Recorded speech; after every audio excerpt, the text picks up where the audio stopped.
زندگی یہ نہیں ہے کسی کے لیے، زندگی ہے نبی کی، نبی کے لیے۔ نحمده ونصلي ونسلم على رسوله الكريم،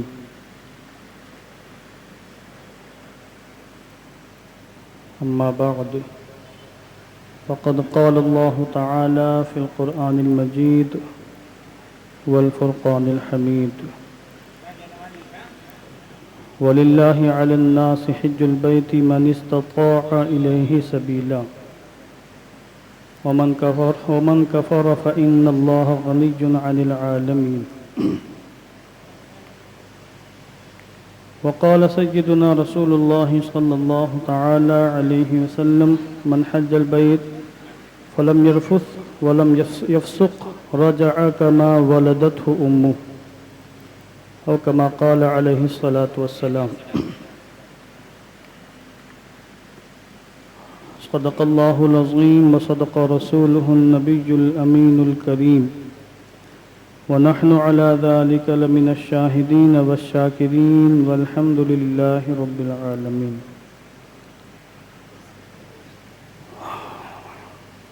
مولاي صل وسلم دائما أبدا على حبيبك خير الخلق كلهم، فهو الذي تم معناه وصورته، ثم اصطفاه حبيبا بارئ النسم، منزه عن شريك في محاسنه، فجوهر الحسن فيه غير منقسم. يا رب بالمصطفى بلغ مقاصدنا واغفر لنا ما مضى يا واسع الكرم. آئیے انتہائی عقیدت و احترام کے ساتھ اپنی اور ساری کائنات کے مرکز عقیدت اپنے آقا حضور رحمت عالم جان عالم فخر بنی آدم سید الانبیاء والمرسلین رحمت للعالمین ارواحنا فداہ جناب محمد الرسول اللہ صلی اللہ تعالی علیہ وسلم کے مقدس بارگاہ میں درود و سلام کا ہدیہ محبت پیش فرما لیں۔ اللہم صلی علی سیدنا شفیعنا حبیبنا مولانا محمد معدن الجود والکرم منبع العلم والحلم والحکم وآلہ وصحبہ وبارک وسلم۔ صلاۃ و سلاما علیک یا رسول اللہ صلی اللہ تعالی علیہ وسلم۔ اللہ تبارک و تعالی کی توفیق اور اس کے فضل و کرم سے آج ہم پھر اس کی بارگاہ میں حاضر ہیں، سجدہ بندگی پیش کرنے کی غرض سے۔ دعا کرتا ہوں کہ اللہ عز و جل اس نماز جمعہ کو ہم سب کی بخشش کا نجات کا سامان بنائے، ہم سب کو نماز کی سجدوں کی برکتیں عطا فرمائے۔ ماہ ذو القعدہ جلوہ گر ہے اور اس کا پہلا عاشرہ مکمل ہو چکا ہے۔ حجاج کرام کی نورانی قافلے بھی روانہ ہو چکے ہیں اور دنیا کے گوشے گوشے سے مسلمان حج بیت اللہ کی سعادت سے سرفراز ہونے کی تیاریاں کر رہے ہیں۔ ہر سال کی طرح اس سال بھی لاکھوں لاکھ مسلمان، خوش نصیب مسلمان، سعادت مند مسلمان حج بیت اللہ کی سعادت سے سرفراز ہوں گے اور دارین میں سعادت اندوز ہوں گے۔ ہم میں سے کتنے لوگ ایسے ہیں جو حج بیت اللہ کر چکے ہیں، بہت سے لوگ جانے والے ہیں اور بہت سے لوگ امید سے ہیں۔ ہر سال ایام حج میں، اشہر حج میں حج بیت اللہ کے حوالے سے، خانہ کعبہ کی تاریخ کے حوالے سے، حرم مکہ، حرم مدینہ کے فضائل و مناقب کے حوالے سے اور دیگر مسائل کے حوالے سے میری گفتگو ہوتی ہے، اور آج سے میں اس گفتگو کو شروع کرنے جا رہا ہوں۔ آج میری گفتگو کا عنوان ہے حج کی فضیلت۔ حج بیت اللہ وہ عظیم فریضہ ہے۔ قرآن مقدس کی آیت کریمہ سے بھی اس کی فضیلت ثابت ہے، اور احادیث کریمہ سے بھی اس کی فضیلت اور قطعیت ثابت ہے۔ قرآن مقدس میں سورہ آل عمران میں اللہ رب العزت نے جہاں پر خانہ کعبہ کی تاریخ بیان فرمائی، اس کے عظمت اور شان بیان فرمائی، وہیں حج بیت اللہ کی فرضیت کا اعلان بھی فرمایا ہے، اور ساتھ ہی ساتھ حج بیت اللہ کن لوگوں پر فرض ہے اس کو بھی واضح فرمایا ہے۔ چنانچہ اللہ رب العزت نے ارشاد فرمایا، ان اول بیت وضع للناس للذی ببکۃ مبارکا وہدی للعالمین فیہ آیات بینات مقام ابراہیم ومن دخلہ کان آمنا وللہ علی الناس حج البیت من استطاع الیہ سبیلا ومن کفر فإن اللہ غنی عن العالمین۔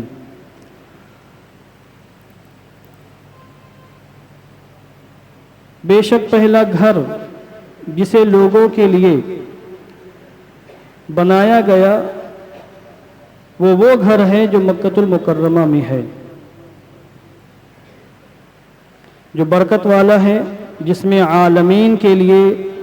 سارے جہان والوں کے لیے ہدایت کا سامان ہے۔ فیہ آیات بینات، جس میں روشن نشانیاں ہیں۔ مقام ابراہیم، مقام ابراہیم بھی ہے۔ ومن دخلہ کان آمنا، اور جس کی شان یہ ہے کہ جو اس میں داخل ہوا وہ امان پا گیا۔ میک صحیح کیا جائے، جاؤ بھی دیکھو، درود شریف پڑھیں۔ اللہم صلی علی سیدنا مولانا محمد وبارک وسلم، صلاۃ و سلاما علیک یا رسول اللہ صلی اللہ علیہ وسلم۔ ومن دخلہ کان آمنا، یہاں تک اللہ رب العزت نے خانہ کعبہ کی تاریخ، اس کا اتہاس، اس کی عظمت اور شان اور اس کی نشانیاں اور اس کی برکتیں بیان فرمائی ہیں۔ اس کے بعد آگے حج بیت اللہ کی فرضیت کا اعلان ہے۔ فرمایا وَلِلَّهِ عَلَى النَّاسِ حِجُّ الْبَيْتِ مَنِ اسْتَطَاعَ إِلَيْهِ سَبِيلًا، اور اللہ ہی کے لیے لوگوں پر خانہ کعبہ کا حج کرنا ہے۔ کتنے لوگوں پر؟ آگے فرمایا من استطاع الیہ سبیلا، سب پر نہیں، جن کے پاس وہاں جانے کی استطاعت ہے۔ من استطاع الیہ سبیلا، جو وہاں پر جانے کی استطاعت رکھتے ہیں۔ ومن کفر، اور جو انکار کرے، کفر کرے، فإن اللہ غنی عن العالمین، تو بے شک اللہ رب العزت تمام جہان والوں سے بے نیاز ہے، بے پرواہ ہے۔ یہاں پر کئی چیزیں ہیں جو میں عرض کرنا چاہتا ہوں۔ ایک بات تو یہ کہ اللہ رب العزت نے ایک نئے انداز میں خانہ کعبہ کے حج کی فرضیت کا اعلان فرمایا ہے۔ نماز کی فرضیت کا اعلان فرمایا تو اقیم الصلاۃ فرمایا، نماز قائم کرو، نماز پڑھتے رہو، نماز قائم کرتے رہو۔ اس کی تفصیل حضور نے ارشاد فرمائی۔ رمضان کے روزے فرض کیے تو یہ فرمایا کتب علیکم الصیام، تم پر روزے فرض کیے گئے ہیں۔ زکوٰۃ کی فرضیت کا اعلان فرمایا آتوا الزکاۃ، زکوٰۃ نکالو۔ اب روزے کی تفصیلات، زکوٰۃ کی تفصیلات اور نماز کی تفصیلات، یہ سب احادیث کریمہ کے اندر موجود ہیں، مگر حج بیت اللہ کی فرضیت کا اعلان فرمایا تو یہ نہیں فرمایا قوموا بالحج، یہ نہیں فرمایا کتب علیکم الحج، بلکہ یوں فرمایا وَلِلَّهِ عَلَى النَّاسِ حِجُّ الْبَيْتِ، لوگوں پر اللہ ہی کے لیے ہے خانہ کعبہ کا حج کرنا۔ یہاں پر سب سے پہلے جو لفظ ہے للہ ہے، اللہ ہی کے لیے ہے، کیونکہ ہم اور آپ اچھی طرح جانتے ہیں کہ حج بیت اللہ کرنا آسان کام نہیں ہے۔ جسمانی لحاظ سے بھی طاقت و قوت چاہیے، مالی لحاظ سے بھی طاقت و قوت چاہیے۔ جس کے پاس جسمانی قوت نہ ہو وہاں جا کر حج نہیں کر سکتا، اور یہ تو بالکل واضح ہے کہ جس کے پاس مال نہ ہو وہ حج بیت اللہ نہیں کر سکتا ہے۔ دنیا بھر کے 3 جام آج پورے عالمی سطح پر بنا دیے گئے ہیں، مختلف قوانین ہیں، لمبی رقم خرچ ہوتی ہے۔ لاک ڈاؤن کے بعد سے مزید حج مہنگا ہو گیا، تقریباً ڈبل رقم خرچ ہوتی ہے اب جو لوگ حج بیت اللہ جا رہے ہیں۔ تو اب پیسہ خرچ کرنے میں بھی انسان کا پتا پانی ہونے لگتا ہے، اور جہاں پر جسمانی محنت ہو وہاں سے بھی انسان گھبراتا ہے۔ یہ ایک انسانی فطرت ہے، انسان فطری طور پر آرام چاہتا ہے، سکون چاہتا ہے، اور ہر ایسے کام سے گھبراتا ہے جس میں دشواری ہو، پریشانی ہو، پسینہ بہے، خون بہے، پیروں میں تکلیف ہو، محنت کے کام کرنے پڑے۔ انسان فطری طور پر ایسے کاموں سے گھبراتا ہے، اور پیسہ خرچ کرنا تو کتنی مشکل بات ہے ہم سب جانتے ہیں۔ تو چونکہ یہ حج بیت اللہ ادا کرنا مشکل ترین کام تھا، جسمانی لحاظ سے بھی پریشانیاں، مالی لحاظ سے بھی پریشانیاں، تو اللہ رب العزت نے اپنے بندوں کی تسلی کے لیے ایک نئے انداز میں حج بیت اللہ کی فرضیت کا اعلان فرمایا کہ وَلِلَّهِ عَلَى النَّاسِ، اللہ ہی کے لیے لوگوں پر خانہ کعبہ کا حج کرنا۔ گویا کہ اللہ نے یہ اشارہ دیا کہ میرے بندو، جو تم کو طاقت و قوت ملی ہے یہ اللہ رب العزت نے دی ہے، جو مال تمہارے پاس ہے یہ بھی اللہ کا دیا ہوا ہے، لہذا اللہ کی محبت میں تم حج بیت اللہ کرو گے تو مال کے جانے کا بھی خوف نہیں ہوگا، غم نہیں ہوگا، اور محنت کرنے کا بھی نہ تمہیں خوف ہوگا نہ کسی قسم کا کوئی غم ہوگا۔ اللہ ہی کے لیے لوگوں پر حج بیت اللہ کرنا ہے۔ من استطاع الیہ سبیلا، جن کے پاس وہاں جانے کی استطاعت ہو۔ اور اس حدیث پاک کی تشریح خود ہم سب کے آقا حضور رحمت عالم جان عالم نے زاد و راحلہ سے بیان فرمائی ہے۔ زاد و راحلہ کا مطلب یہ ہے، ذات کا مطلب یہ ہے کہ انسان کے پاس آسان لفظوں میں سمجھ لیں، اخراجات پورے ہوں اس کے پاس، جانے میں جتنا خرچہ ہوگا، آنے میں جتنا خرچہ ہوگا، وہاں 20 25 30 35 40 دن تک جتنے دن بھی وہاں رہنا ہے وہ سارے اخراجات ہوں۔ اور پھر اتنی مدت تک ایسا نہ ہو کہ بال بچے بھوکے مرنے لگے، بال بچوں کے پورے اخراجات ہونے چاہیے، جانے کا خرچہ، آنے کا خرچہ، وہاں رہنے کا پورا خرچہ۔ اتنی طاقت جس کے پاس ہو، اس قسم کے اخراجات جس کے پاس ہو، پھر وہاں جانے کی طاقت و قدرت بھی ہو، راستہ پر امن ہو، ایسا نہ ہو کہ جانے کی طاقت و قدرت نہ ہو، پیر میں دم نہ ہو، ہاتھوں میں قوت نہ ہو، چلنے پھرنے کی طاقت نہ ہو۔ اب جس کے پاس زاد ہے یعنی خراجات برداشت کر سکتا ہے اور جا بھی سکتا ہے تو اس پر فرض ہے کہ خود جا کے حج بیت اللہ کرے، اور جس کے پاس ذات تو ہے، خراجات تو مگر خود نہیں جا سکتا ہے، بیمار ہے، نحیف ہے، ناتواں ہے، کمزور ہے، تو پھر اس پر حج بدل کرانا یہ واجب و ضروری ہے۔ یہ تفصیلات کتب فقہ جس میں جن کتابوں میں فقہی مسائل موجود ہوتے ہیں ساری کتابوں کے اندر پوری تفصیلات موجود ہیں۔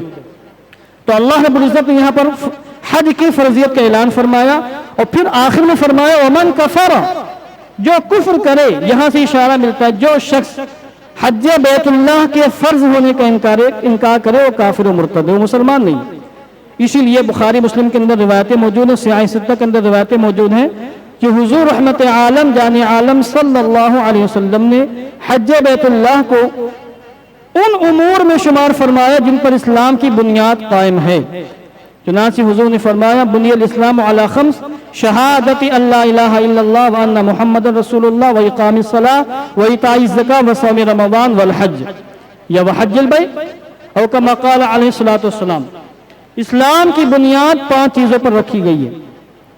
اس بات کی گواہی دینا کہ اللہ کے سوا کوئی خدا نہیں، محمد مصطفیٰ اللہ کے رسول ہیں، نماز قائم رکھنا، زکوٰۃ دینا، رمضان کے روزے رکھنا، اور خانہ کعبہ کا حج کرنا، یہ وہ احکام ہیں جن پر اسلام کی بنیاد قائم ہے۔ ان میں سے کسی ایک کا انکار کرنے والا کافر ہوگا، مسلمان نہیں ہوگا۔ اب حضور رحمت عالم جان عالم نے جب یہ آیت کریمہ نازل ہو گئی تو اپنے صحابہ کے مابین آپ نے کھڑے ہو کر خطبہ ارشاد فرمایا اور حج بیت اللہ کے فرض ہونے کا اعلان فرمایا۔ حضرت ابو ہریرہ رضی اللہ تعالیٰ عنہ سے مروی ہے، صحاح ستہ کے اندر روایت موجود ہے، کتاب الحج اٹھا کے دیکھ لیں، حدیث کی کوئی بھی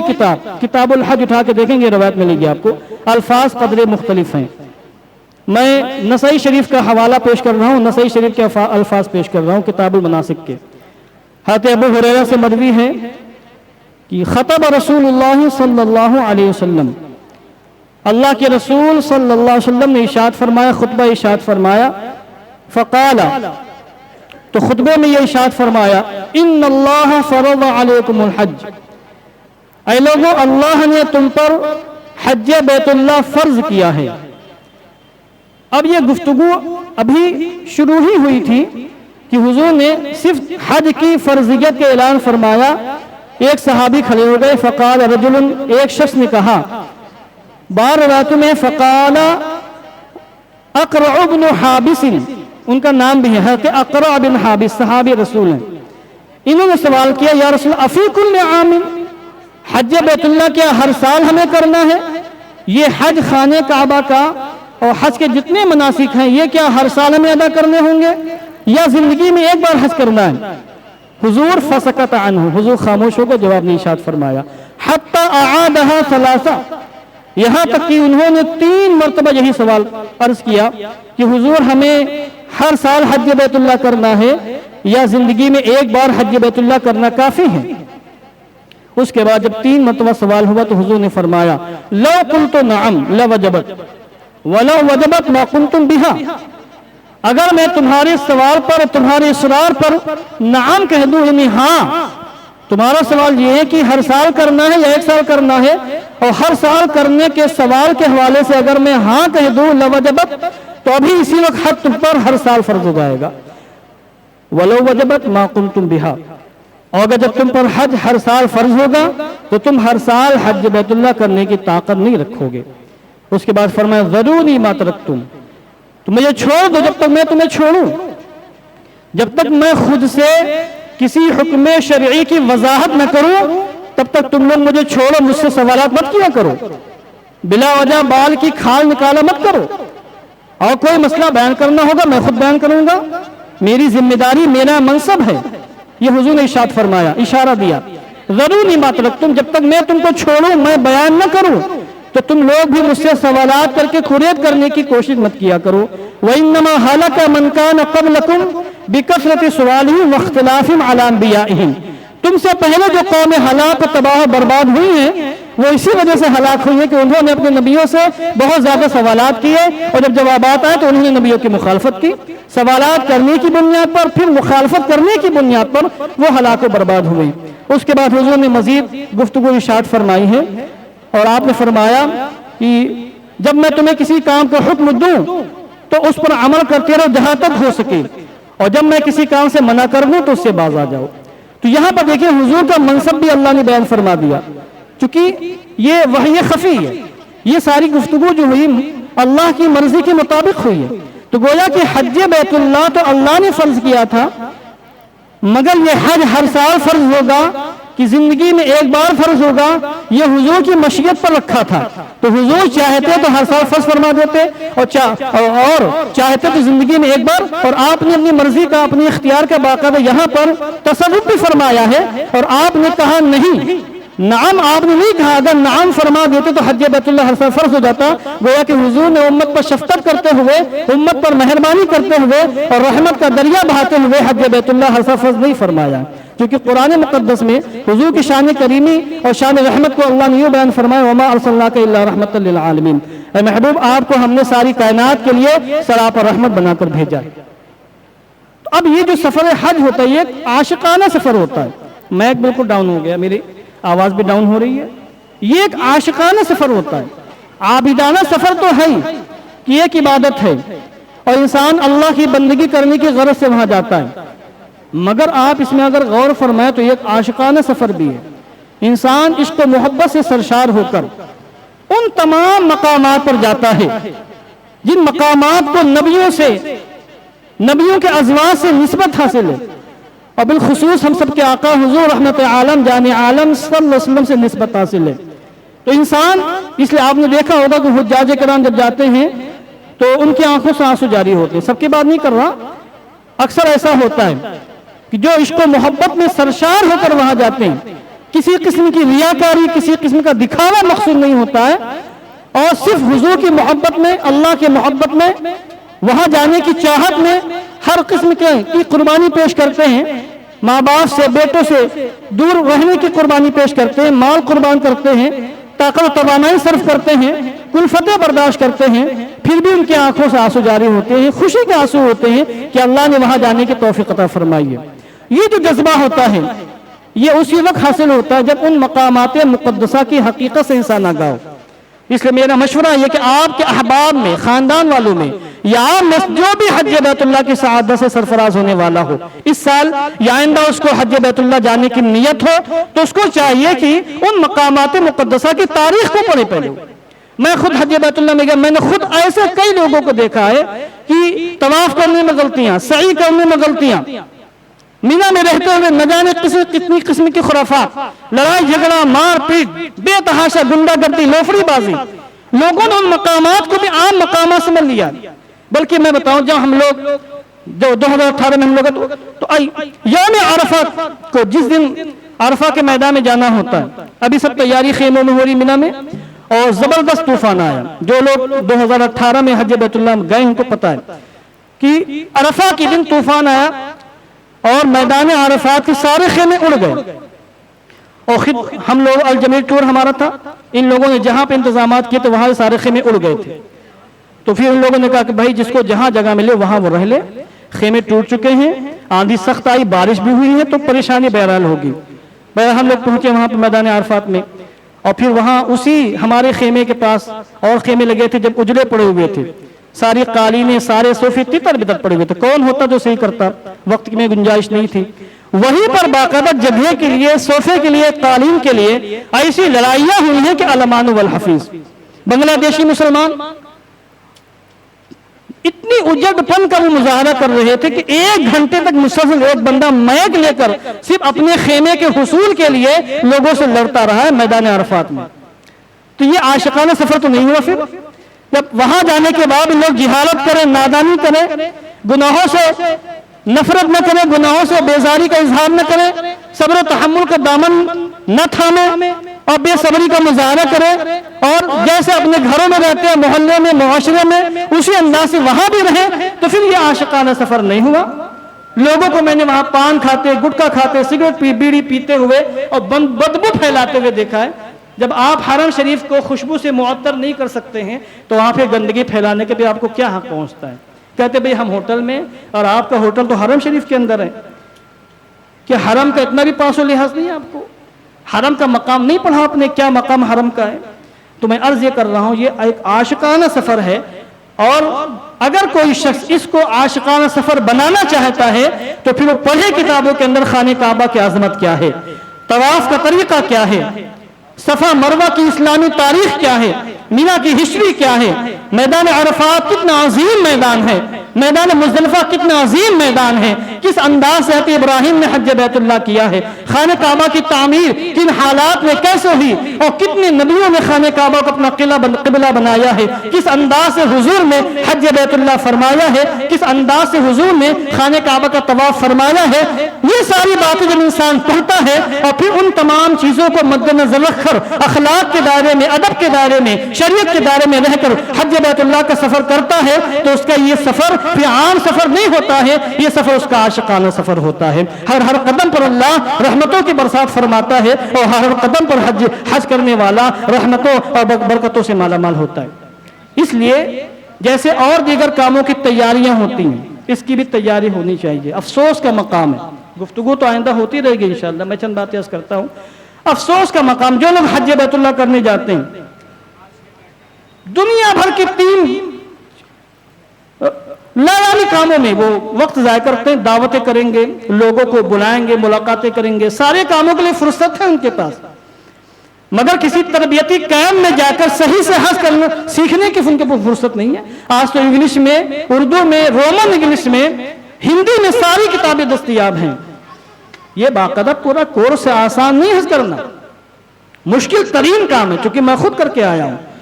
اس لیے اچھا خاصا مطالعہ کرنا پڑتا ہے۔ حج کے بہت سے مسائل ہیں، ان تمام مسائل کو سیکھنا پڑتا ہے، اور چونکہ آپ خود حج کر رہے ہیں تو آپ ہی کو سارے مسائل سیکھنا پڑے گا، کون عالم آپ کو بابا بتاتا رہے گا؟ یہ الگ بات ہے کہ انسان کسی موقع پر کسی سے رہنمائی حاصل کر لے، کوئی مسئلہ دریافت کر لے، مگر یہ تھوڑی کہ کسی عالم کا دم چھلا بن جائے۔ آپ حج کرنے گئے ہیں، کوئی تماشا کرنے نہیں گئے، اس لیے مکمل تیاری ہونی چاہیے، سارے مکان مسائل سے واقفیت ہونی چاہیے، پھر کوئی ایک کتاب جو کسی معتبر مستند عالم دین کی ہو وہ کتاب ساتھ میں ہونی چاہیے، اس زبان میں ہو جو زبان آپ کو آتی ہے، تاکہ وقتاً فوقتاً اس کتاب کی مراجعات ہونی چاہیے۔ اور جب میں حج بیت اللہ کے لیے گیا تو میں نے ایک ڈائری بنائی تھی، سو اتفاق وہ ڈائری کہیں گم ہو گئے، میں نے اس میں مشورے لکھے تھے کہ حجاج کرام کے لیے مشورے، اور میں نے اس میں کئی صفحات لکھے تھے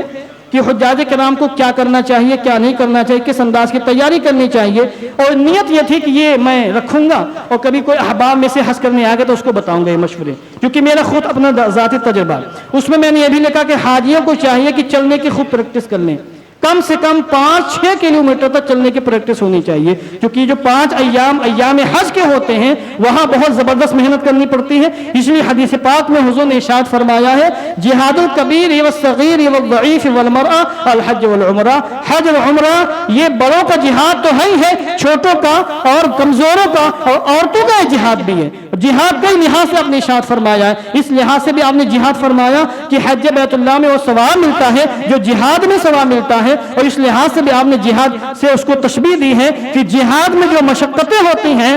تقریباً وہ ساری مشقتیں حج بیت اللہ کے اندر اللہ نے جمع فرمائی ہیں۔ اس لیے جو لوگ بھی حج بیت اللہ کے لیے جا رہے ہیں میں سب کو مبارکبادی پیش کر رہا ہوں، آپ کے احباب میں جو جا رہے ہیں ان کو مبارکبادی پیش کر رہا ہوں، مگر میرا مشورہ یہ کہ ابھی وقت ہے، آپ مکمل تیاری کریں، وہاں کی ساری تاریخ پڑھیں، ہسٹری پڑھیں، آپ ایک بہت عظیم سفر پر جا رہے ہیں، آپ ایسے مقام پر جا رہے ہیں جہاں پر صبح و شام انوار تجلیات کی برسات ہوتی ہے، اور پھر وہاں سے ہونے کے بعد آپ کو حضور کے دربار میں جانا ہے۔ حضور کے دربار کی حاضری کیسے ہونی چاہیے، حاضری کے آداب کیا ہے، طریقہ کیا ہے، اور مدینہ منورہ کی عظمت و شان کیا ہے، جب یہ ساری چیزیں مد نظر رہتی ہیں تو انسان وہاں جا کے گناہ نہیں کرتا ہے، کتنا بڑا شریر ہو، پاجی ہو، اور کتنا بڑا بدچلن ہو، وہاں جانے کے بعد کم سے کم وہ 20 25 30 35 دن تک اپنے آپ کو بچا کے رکھتا ہے اور شریعت کے دائرے میں زندگی گزارنے کی کوشش کرتا ہے۔ اس لیے حدیث پاک میں حضور نے ارشاد فرمایا، من حج البیت فلم یرفث ولم یفسق رجع کما ولدته امه۔ یہ بشارت سب کے لیے نہیں ہے، یہ مخصوص حاجیوں کے لیے بشارت ہے۔ جس نے خانہ کعبہ کا حج کیا اور پھر حج بیت اللہ میں اس نے اپنے بیوی سے کسی قسم کی کوئی قربت اختیار نہیں کی حالت احرام میں، اور نہ ہی کسی قسم کا کوئی گناہ کیا، تو رجع کما ولدته امه، وہ حج بیت اللہ کر کے جب واپس آئے گا تو اس انداز سے واپس آئے گا گویا کہ اس کو ابھی اس کی ماں نے پیدا کیا ہے، پیدا ہوا تھا گناہوں سے پاک و صاف تھا۔ اس انداز سے جن کا حج ہوتا ہے جب وہ حج بیت اللہ سے فارغ ہوتے ہیں واپس آتے ہیں تو اللہ رب العزت ان کو گناہوں سے معاف فرما دیتا ہے، صغیرہ گناہ ہو یا کبیرہ گناہ، اس سے بحث نہیں، چونکہ روایتیں بالکل مطلق ہیں۔ قاعدہ تو یہی ہے کہ اس طرح کے جو اعمال ہیں ان کے ذریعے صغیرہ گناہوں کو معاف کیا جاتا ہے، چونکہ کبیرہ گناہ توبہ سے ہی معاف ہوتے ہیں، مگر جب اس طرح انسان شریعت کے دائرے میں رہ کر حج بیت اللہ کرتا ہے تو ان کو ایسے لوگوں کو اللہ سچی توبہ کی توفیق بھی عطا فرماتا ہے، اور جب وہ سچی توبہ کر لیتے ہیں تو صغیرہ گناہوں کے ساتھ ساتھ کبیرہ گناہ بھی اللہ ان کے معاف فرما دیتا ہے۔ اس لیے تیاری کریں، اور آپ سب کو میں مجموعی مشورہ دے رہا ہوں، عام میں جو حضرات جوان ہیں، طاقتور ہیں اور صاحب استطاعت ہیں، حج کر سکتے ہیں، تو اللہ کے واسطے بڑھاپے کا انتظام نہ کریں۔ آپ ہمارے ہندوستان میں بہت بڑا مسئلہ یہ کہ دماغ میں شیطان نے ڈال دیا کہ حج بیت اللہ صرف بڑھاپے میں فرض ہوتا ہے۔ انڈیا پاکستان وغیرہ کے جو لوگ جاتے ہیں عام طور سے بڑھاپے میں جاتے ہیں، ہڈیوں میں گودا نہیں ہے،